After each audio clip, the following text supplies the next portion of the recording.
Llamamos árbol al ramaje que vemos por encima del suelo.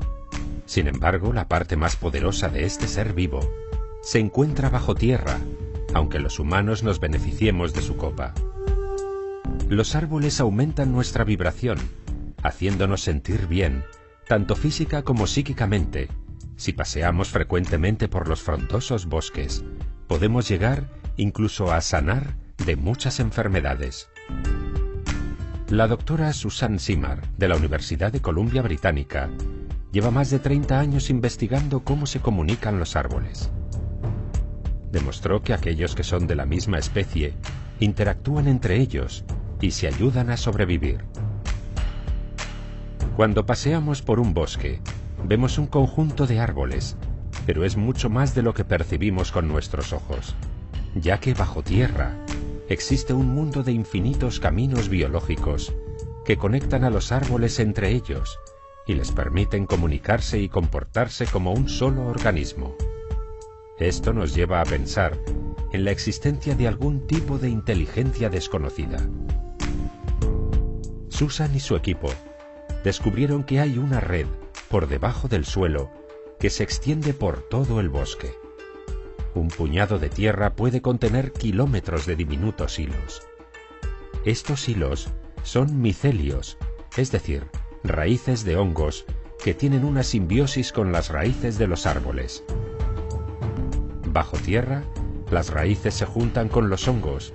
Así, por ejemplo, un árbol envía CO2 hacia abajo y pasa por el sistema de raíces, donde los hongos, que son los mensajeros, envían ese CO2 a otro árbol que lo pueda necesitar. De modo que todos los árboles trabajan unidos, recibiendo y enviando gran cantidad de información y nutrientes, como si todo el bosque fuera un solo individuo. Los árboles son seres muy sociables, que hablan un idioma común.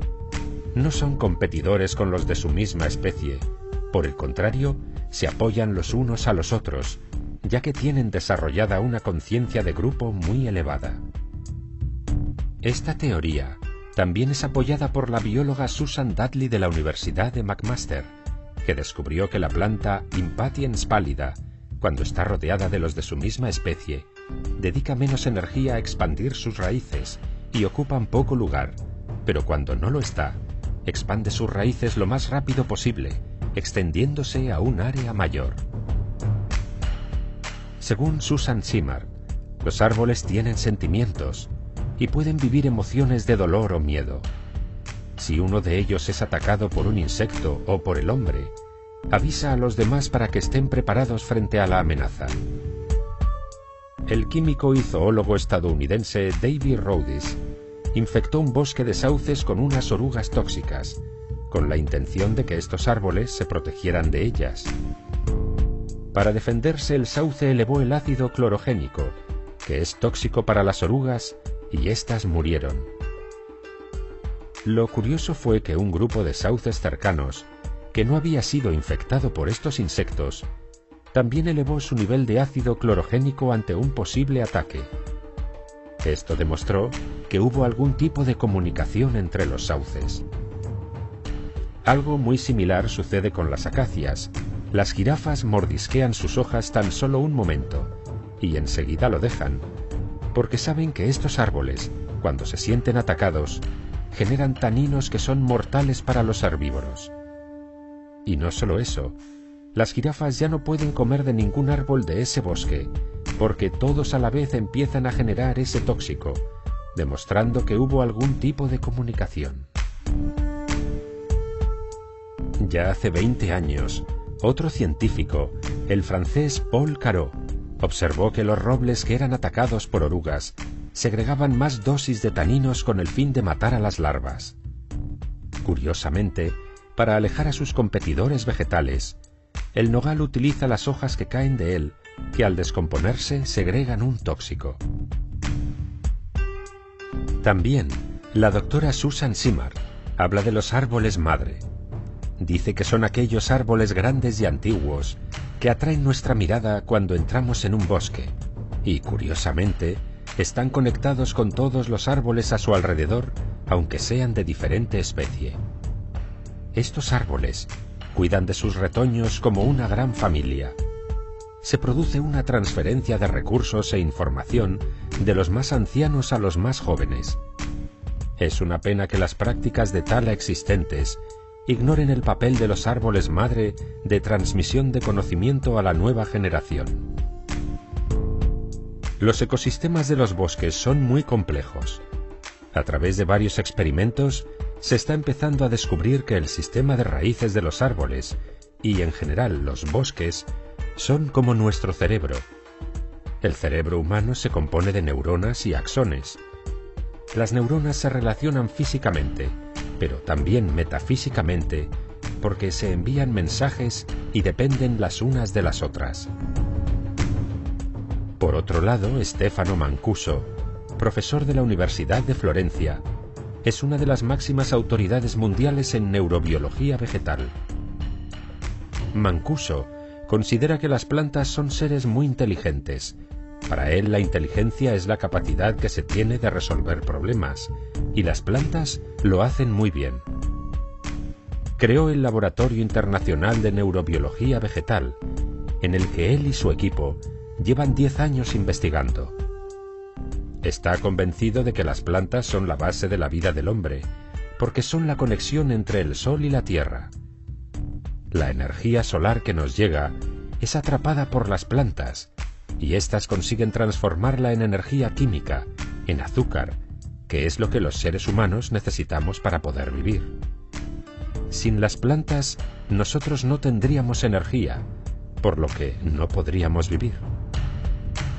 Tras muchas investigaciones, se ha podido saber que las plantas duermen, al igual que los animales, tienen un ciclo activo durante el día y descansan por la noche. Además, se están comunicando continuamente entre ellas a través de moléculas volátiles. Así, cuando olemos el perfume de una flor, estamos oliendo un mensaje que la flor está enviando a los insectos, o bien envía información a otras flores si se siente amenazada. Este doctor y su equipo llegaron a comprobar que las plantas perciben parámetros físicos y químicos que los animales no aprecian. Otra investigadora revolucionaria en este campo es la doctora Mónica Gagliano, del Centro de Biología Evolutiva de la Universidad de Western Australia. Esta doctora, junto a Stefano Mancuso y el nanobiólogo Daniel Robert, habla de la comunicación entre los vegetales y de los sonidos que emiten las raíces del maíz. Los seres humanos no oímos a las plantas, porque se comunican con infrasonidos. Las frecuencias son muy bajas, pero que no los oigamos no quiere decir que esos sonidos no existan. Cada vez hay menos escepticismo a la hora de aceptar que las plantas utilizan sonidos para comunicarse. Según la física, sabemos que todo vibra y produce sonido. Y en términos energéticos, una planta gasta menos energía en emitir sonidos que en emitir señales químicas. Según estos investigadores, los vegetales tienen sensores auditivos, aunque estos son distintos a los oídos humanos o al de los animales. La membrana de las células vegetales reacciona a la vibración, de una forma muy similar a nuestras células humanas.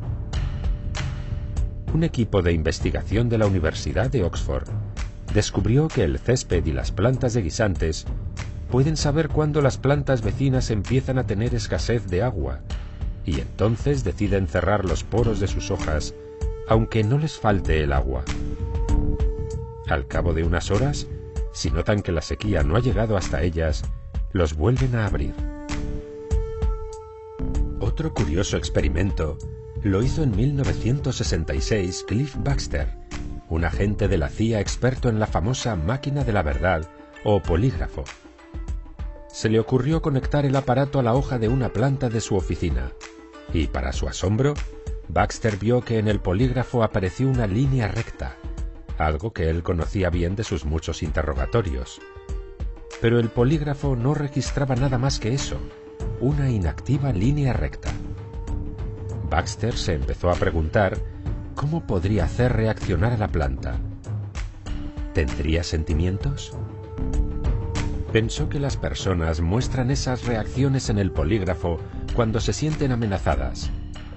Entonces se le ocurrió quemar una hoja de la planta, y justo en ese momento, el instrumento de registro dibujó una curva muy acusada. Eran las 3 de la madrugada, no había tocado a la planta, ni siquiera se había movido, tan solo había pensado en quemarla. ¿Acaso la planta podía leer su mente y por eso se sintió amenazada? Baxter realizó muchos más experimentos con su polígrafo, llegando a alcanzar resultados difíciles de creer, como que una planta puede identificar al asesino de su dueño, o que tienen memoria para reconocer quién las hizo daño en el pasado. La sabiduría de los árboles y las plantas son conocidos por los chamanes de todo el mundo, que dicen hablar con ellos, porque son los árboles y las plantas quienes les indican cuáles de ellas pueden curar determinada enfermedad. Ya en el siglo IV a.C., el científico griego Aristóteles atribuyó alma a las plantas, aunque no creía que tuvieran sensibilidad. Por otra parte, Hipócrates, el padre de la medicina, aconsejaba a sus discípulos hablar con las plantas, porque decía que eran ellas las que tenían el conocimiento de la curación. Mucho tiempo después, ya en el siglo XVIII, el sueco Carlos Linneo, considerado el precursor de la botánica moderna, afirmó que los vegetales eran como los animales, solo que sin movilidad. Pero a principios del siglo XX, el vienés Raoul Heinrich Francé fue mucho más allá, al afirmar que las plantas se mueven tanto como los animales, pero a una velocidad muchísimo menor. Según un curioso experimento realizado por la Real Sociedad de Horticultura de Londres, hablar a las plantas hace que crezcan más rápidamente, especialmente si son mujeres. Actualmente, varios estudios han demostrado que los pacientes recién operados que veían árboles desde sus ventanas sanaban más rápidamente y tenían menos complicaciones que aquellos que no los veían. También está demostrado que los niños con trastorno por déficit de atención e hiperactividad mejoran cuando tienen acceso a la naturaleza. Se ha podido comprobar que los vecindarios y hogares que no tienen plantas o árboles tienen mayor violencia dentro y fuera del hogar que los vecindarios más verdes. Creen que puede ser porque los árboles y las plantas ayudan a reducir el nivel de temor. Es cierto que los árboles necesitan de nuestro cuidado, pero nosotros, los humanos, necesitamos muchísimo más de su contacto para poder aumentar las vibraciones y reconectarnos de nuevo con nuestro hermoso planeta. Y sobre todo ahora que nos encontramos en un momento clave para toda la humanidad.